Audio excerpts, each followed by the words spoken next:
ಮಾಡಲಾಗಿತ್ತು. ಈಗಲೂ ಕೂಡ ಆ ಉದ್ದೇಶ ಇಟ್ಕೊಂಡೇ ನಾವು ಪ್ರಶ್ನೆಯನ್ನು ಮಾಡಲಾಗಿದೆ. ಸನ್ಮಾನ್ಯ ಸಚಿವರು ದಯಮಾಡಿ ಪ್ರಶ್ನೆಗೆ ಉತ್ತರ ಹೇಳೋದಕ್ಕಿಂತ ಮುಖ್ಯವಾಗಿ ಏನಾದರೂ ಮಾಡಿ ಸಮಸ್ಯೆಗಳನ್ನು ಬಗೆಹರಿಸಿ ಅವರಿಗೆ ಆದಷ್ಟು ಕೂಡ ಲೋಕಸಭಾ ನೀತಿ ಸಂಹಿತೆ ಬರೋದಕ್ಕಿಂತ ಮುಂಚೆನೆ ಆಕಾಂಕ್ಷಿಗಳಿಗೆ ನೊಂದಿರ್ತಕ್ಕಂಥ ಪದವೀಧರರಿಗೆ ಒಂದು ಪರಿಹಾರವನ್ನು ಕೊಡಬೇಕು ಅಂತೇಳಿ ತಮ್ಮಲ್ಲಿ ವಿನಂತಿ ಮಾಡ್ಕೊತೇನೆ. ನೇಮಕಾತಿ ಸನ್ಮಾನ್ಯ ಸಭಾಪತಿಗಳೇ, ಕಳೆದ ಕೆಲವು ದಿನಗಳಿಂದ ಇದೇ ಸದನದಲ್ಲಿ ಬಹಳ ವಿವರವಾಗಿ ಈ ವಿಚಾರ ಬಗ್ಗೆ ಯಾವ ರೀತಿ ನೇಮಕಾತಿ ಪ್ರಕ್ರಿಯೆ ಆಗುತ್ತೆ ಅಂತಕ್ಕಂಥದ್ರ ಬಗ್ಗೆ ಚರ್ಚೆ ಮಾಡಿದ್ವಿ. ಆದ್ರೆ ಇತ್ತೀಚೆಗೆ ಮಧ್ಯದಲ್ಲಿ ಈ 371J ವಿಚಾರದಲ್ಲಿ KATಯಲ್ಲಿ ಕೇಸ್ ಇದ್ದಂಥದ್ದನ್ನ ಅದನ್ನ ನಾವು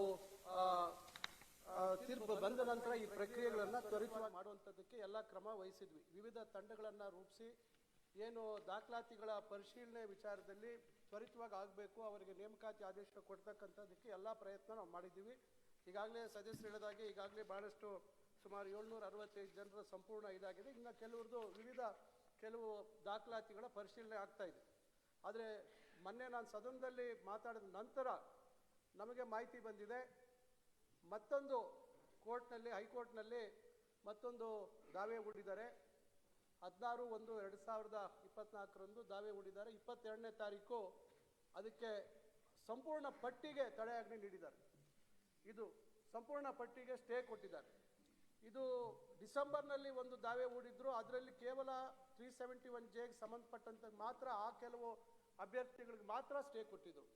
ಅದಕ್ಕೆ ನಾವು ಪ್ರಕ್ರಿಯೆ ನಿಲ್ಲಿಸಿರಲಿಲ್ಲ, ಪ್ರಕ್ರಿಯೆನ ನಾವು ಮುಂದುವರಿಸ್ಕೊಂಡು ಹೋಗ್ತಾ ಇದ್ವಿ. ಈಗೇನು ನಮ್ಮ ಒಂದು ಕೌನ್ಸಿಲಿಂಗ್ ವ್ಯವಸ್ಥೆ ಇದೆ, ಟ್ರಾನ್ಸ್ಫರ್ ಕೌನ್ಸಿಲಿಂಗ್ ವ್ಯವಸ್ಥೆ ಇದೆ, ಅದರಲ್ಲಿ ABCD ವೃಂದಗಳೇನಿದ್ದಾವೆ ಅದ್ರ ಪ್ರಕಾರ ನಾವು ಅದನ್ನ ಪ್ರಕ್ರಿಯೆ ಪ್ರಾರಂಭ ಮಾಡೋಣ. ವೇಕೆನ್ಸಿ ಕ್ರಿಯೇಟ್ ಮಾಡಿ ಇವರಿಗೆ ಅಲ್ಲಿ ಅಪಾಯಿಂಟ್ಮೆಂಟ್ ಆರ್ಡರ್ ಕೊಡುವಂಥದ್ದಕ್ಕೆ ಅಲ್ಲಿ ಪೊಸಿಷನ್ ಕೊಟ್ಟು ಮಾಡುವಂಥದ್ದಕ್ಕೆ ಮಾಡೋಣ ಅಂತ ಪ್ರಕ್ರಿಯೆಗಳನ್ನು ಪ್ರಾರಂಭ ಮಾಡಿದ್ವಿ.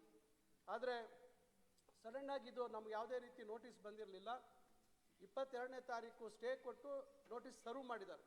ಈಗಾಗಲೇ ನಾವು ಅಡ್ವೊಕೇಟ್ ಜನರಲ್ ಅವ್ರನ್ನ ಮಾತಾಡಿ ಈಗ ಆ ಸ್ಟೇ ಇರೋದನ್ನ ವೆಕೇಟ್ ಮಾಡಿಸುವಂಥದ್ದಕ್ಕೆ ಎಲ್ಲ ರೀತಿ ಕ್ರಮ ತೆಗೆದುಕೊಳ್ತಾ ಇದ್ದೀವಿ.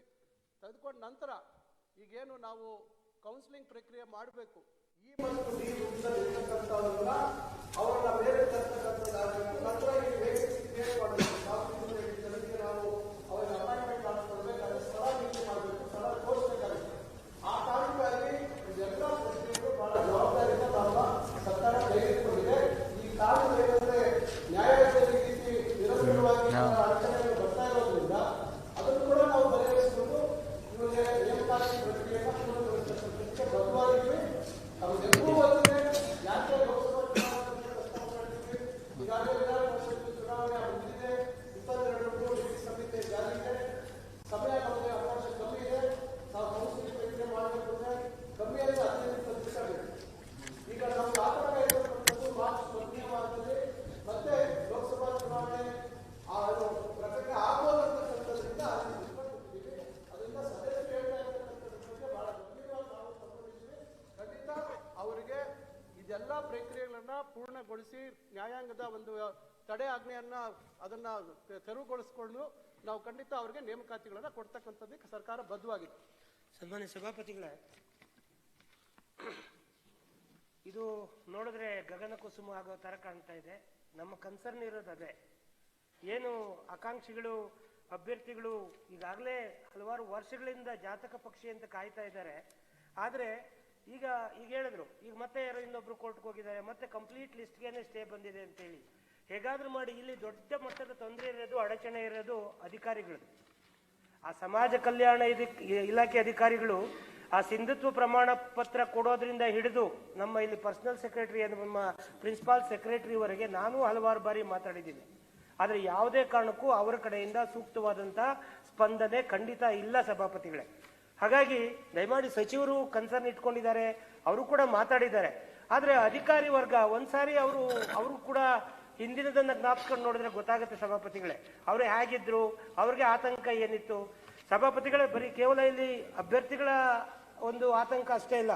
1242 ಜನ ಪ್ರಾಧ್ಯಾಪಕರು ನೇಮಕಾತಿ ಆದರೆ ಈಗ ಏನು ನಮ್ಗೆ ಜ್ವಲಂತ ಸಮಸ್ಯೆ ಇದೆ, ಫಸ್ಟ್ ಗ್ರೇಡ್ ಕಾಲೇಜಲ್ಲಿ ಪ್ರೊಫೆಸರ್ಸ್ ಇಲ್ಲ, ಅದು ಬಗೆಹರಿಯುತ್ತೆ. ಆ ಕಾರಣಕ್ಕಾಗಿ ಇದನ್ನು ಹೇಗಾದ್ರೂ ಮಾಡಿ ಖಂಡಿತ ನಿಮ್ಮ ಅಧಿಕಾರಿಗಳು ಮಾನ್ಯ ಸಚಿವರೇ ಸ್ಪಂದನೆ ಮಾಡ್ತಾ ಇಲ್ಲ. ಒಂದಲ್ಲ ಅವ್ರದೇ ಆದಂತ ವೇದಾಂತ ಸಿದ್ಧಾಂತ ಸಣ್ಣ ಸಣ್ಣ ಕಾರಣಕ್ಕೂ ಕೂಡ ಅದನ್ನ ಹೈಲೈಟ್ ಮಾಡಿ ಈ ಕಾರಣಕ್ಕಾಗಿ ಕೊಡೋಕ್ಕಾಗಲ್ಲ ಅಂತೇಳಿ ಅಭ್ಯರ್ಥಿಗಳು ದಿನ ಬೆಳಗ್ಗೆ ಉಪವಾಸ ಬಂದು ನೂರಾರು ಜನ ಇಲ್ಲಿ ತಮಗೂ ಗೊತ್ತಿದೆ ಮಾನ್ಯ ಸಭಾಪತಿಗಳೇ, ತಮ್ಮ ಆಫೀಸ್ಗಳಿಗೂ ಬರ್ತಾರೆ. ಹಾಗಾಗಿ ದಯಮಾಡಿ ಇದನ್ನು ಏನಾದ್ರೂ ಮಾಡಿ ಆನ್ ಪ್ರಯಾರಿಟಿ. ಈಗ ಮತ್ತೆ ಚುನಾವಣೆ ಬಂತು, ಹಾಗಾದ್ರೆ ಖಂಡಿತ ನಾನು ಹೇಳ್ತೀನಿ ಇದು ಆಗೋದೇ ಇಲ್ವೇನೋ ಅಂತ ಹೇಳ್ಬಿಟ್ಟು ಈಗ ಕೋರ್ಟ್ ಸ್ಟೇ ಅಷ್ಟು ಈಸಿಯಾಗಿ ವೆಕೇಟ್ ಆಗಲ್ಲ. ಈ ಮಧ್ಯೆ ಏನಾದ್ರೂ ಮಾಡಿ ಅವ್ರಿಗೆ ಇಷ್ಟೊಳಗಡೆ ನೇಮಕಾತಿ ಆದೇಶ ದೊರೆತಿದ್ರೆ, ನಾನು ಮೊನ್ನೆ ಕೂಡ ಹೇಳಿದೆ, ನೀವು ಆಮೇಲೆ ಅವ್ರು ಹೇಳ್ತಾರೆ ನಮ್ಗೆ ಸಂಬಳ ಆಮೇಲೆ ಕೊಡ್ಲಿ, ಒಂದು ನೇಮಕಾತಿ ಆದೇಶ ಕೊಡ್ಲಿ ಅನ್ನೋ ವಿಚಾರ ಕೂಡ ಅಭ್ಯರ್ಥಿಗಳು ಹೇಳ್ತಿದ್ದಾರೆ. ಖಂಡಿತ ನೊಂದಿದ್ದಾರೆ ಮಾನ್ಯ ಸಚಿವರೇ. ಅದೆಲ್ಲಕ್ಕಿಂತ ಹೆಚ್ಚಾಗಿ ನಮ್ಮ ಕಲಿತಿರೋ ಮಕ್ಕಳ ಕಥೆ ಏನಾಗಬೇಕು, ಲೆಕ್ಚರರ್ಸ್ ಇಲ್ಲದೆ, ಪ್ರೊಫೆಸರ್ಸ್ ಇಲ್ಲದೆ. ದಯಮಾಡಿ ಆನ್ ಪ್ರಯಾರಿಟಿ ಇದನ್ನ ಬಗೆಹರಿಸಬೇಕು. ಮಾನ್ಯ ಸಭಾಪತಿಗಳು ಈ ವಿಚಾರದಲ್ಲಿ ಗಂಭೀರವಾಗಿ ಸರ್ಕಾರಕ್ಕೆ ಸ್ಪಷ್ಟವಾದ ಸೂಚನೆಯನ್ನು ಕೊಡಬೇಕು ಅಂತ ವಿನಂತಿ ಮಾಡ್ತೇನೆ. ಸಭಾಪತಿಗಳೇ, ಬೇಡ ಹೇಳಿ, ಅವ್ರು ಹೇಳಿ, ಉತ್ತರ ಹೇಳಿ. Appointment order ಕೊಡಬಹುದಲ್ಲ? ರವಿ, ಇಲ್ಲ ರವಿ ಅವರೇ, ದಯವಿಟ್ಟು ಅರ್ಥ ಅಲ್ಲ, ಕೋರ್ಟ್ ಜಡ್ಜ್ಮೆಂಟ್ ಏನ್ ಬರುತ್ತೆ ಅದಕ್ಕೆ ಬದ್ಧವಾಗಿ ನಾವು ಅಪಾಯಿಂಟ್ಮೆಂಟ್ ಮಾಡ್ತೀವಿ ಅಂತ ಮಾಡಬಹುದಲ್ಲ? ಇಲ್ಲ ಹೇಳ್ತೀನಿ ಕೇಳಿ. ಈಗ ಬರೀ ಹೈದರಾಬಾದ್ ಕರ್ನಾಟಕದಕ್ಕೆ ಸ್ಟೇ ಕೊಟ್ಟಿದ್ರೆ ಬಿಕ್ಕಿದ್ದವ್ರದ್ದು ಮಾಡೋದಕ್ಕೆ ಅಡ್ಡಿ ಇರಲಿಲ್ಲ, ನಾವು ಮುಂದುವರಿಸಿದ್ವಿ. ಈಗ ಮೊನ್ನೆ 22ನೇ ತಾರೀಕು ನಮ್ಮ ಏನ್ ಲಿಸ್ಟ್ ಇತ್ತು ಎಂಟೈರ್ ಲಿಸ್ಟ್ಗೆ ಸ್ಟೇ ಕೊಟ್ಟಿದ್ದಾರೆ.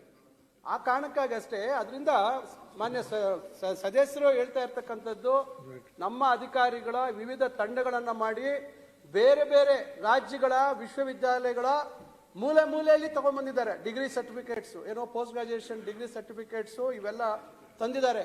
ಈಗ ಅದ್ರ ನಾನು ಹೆಚ್ಚಾಗಿ ಇಲ್ಲಿ ಹೇಳಲಿಕ್ಕೆ ಹೋಗೋದಿಲ್ಲ. ಕೆಲವು ಕಡೆ ಆತಂಕದ ವಿಚಾರಗಳು ಬೆಳಕಿಗೆ ಬಂದಿದ್ದಾವೆ. ನಾನು ಅದ್ರ ಬಗ್ಗೆ ಸ್ಪಷ್ಟವಾಗಿ ಇಲ್ಲದೆ ಇರತಕ್ಕಂಥದ್ದನ್ನ, ಇನ್ನ ನಿಖರವಾಗಿ ಮಾಹಿತಿ ಇಲ್ಲದೆ ಇರತಕ್ಕಂಥದ್ದನ್ನ ಸದನದಲ್ಲಿ ಹೇಳಲಿಕ್ಕೆ ಹೋಗೋದಿಲ್ಲ. ಬಹಳಷ್ಟು ನಮ್ಮ ಅಧಿಕಾರಿಗಳು ಬಹಳ ವೇಗವಾಗಿ ಇದನ್ನ ತ್ವರಿತವಾಗಿ ಮಾಡಬೇಕು ಅಂತಕ್ಕಂಥ ದೃಷ್ಟಿಯಲ್ಲಿ ಕ್ರಮ ವಹಿಸಿದ್ದಾರೆ. ಜಿಲ್ಲಾಧಿಕಾರಿಗಳ ಮತ್ತು ಇತರ ಅಧಿಕಾರಿಗಳ ಸಭೆಗಳನ್ನ ನಾನು VC ಮುಖಾಂತರ ಅವರಿಗೆ ಸೂಚನೆಗಳನ್ನು ಕೊಡಲಾಗಿದೆ. ನಾನು ಮಾತಾಡಿದ್ದೀನಿ. ಅಧಿಕಾರಿಗಳು ನಿರಂತರ ಸಂಪರ್ಕದಲ್ಲಿದ್ದಾರೆ. ಭವಿಷ್ಯ ತಾವು ರೆಕಾರ್ಡ್ ತೆಗಿರಿ, ಇಷ್ಟು ತ್ವರಿತವಾಗಿ ಇಷ್ಟು ದೊಡ್ಡ ಮಟ್ಟದಲ್ಲಿ ಪರಿಶೀಲನೆ ಹಿಂದೆಂದೂ ಆಗಿರಲಿಲ್ಲ. ಅದರಿಂದ ನಾವು ನಿಮ್ಮ ಆತಂಕ ನಮಗೂ ಇದೆ, ಇವೆಲ್ಲ ನಾವು ಗಮನದಲ್ಲಿ ಇಟ್ಕೊಂಡಿದ್ದೀವಿ. ಖಂಡಿತ ನಾವು ಬದ್ಧವಾಗಿದ್ದೀವಿ. ಇದೆಲ್ಲ ನಿವಾರಣೆ ಮಾಡಿಕೊಂಡು ಅವರಿಗೆ ನೇಮಕಾತಿ ಆದೇಶಗಳನ್ನ ಖಂಡಿತ ಕೊಡ್ತೀವಿ. ಹೇಮಲತಾ ನಾಯ್ಕ್. ಮಾನ್ಯ ಸಭಾಪತಿ. ಹೇಮಲತಾ ನಾಯ್ಕ್. ಧನ್ಯವಾದಗಳು ಸಭಾಪತಿಗಳೇ. ನನ್ನ ಚುಕ್ಕೆ ಗುರುತಿನ ಪ್ರಶ್ನೆ 507 ಅರಣ್ಯ ಜೀವಶಾಸ್ತ್ರಿ ಮತ್ತು ಪರಿಸರ ಸಚಿವರಿಗೆ ಕೇಳಬಯಸುತ್ತೇನೆ. ಸಚಿವರು. ಸನ್ಮಾನ್ಯ ಸಭಾಪತಿಗಳೇ, ಉತ್ತರ ಒದಗಿಸಲಾಗಿದೆ. ಸಭಾಪತಿಗಳ ಉತ್ತರವನ್ನು ನೀಡಿದ್ದಾರೆ. ಇಲ್ಲಿ ಏನಾಗಿದೆ ಅಂದರೆ, ಅಂಕಿಅಂಶಗಳ ಪ್ರಕಾರ ಎಲ್ಲ ಒತ್ತುವರಿ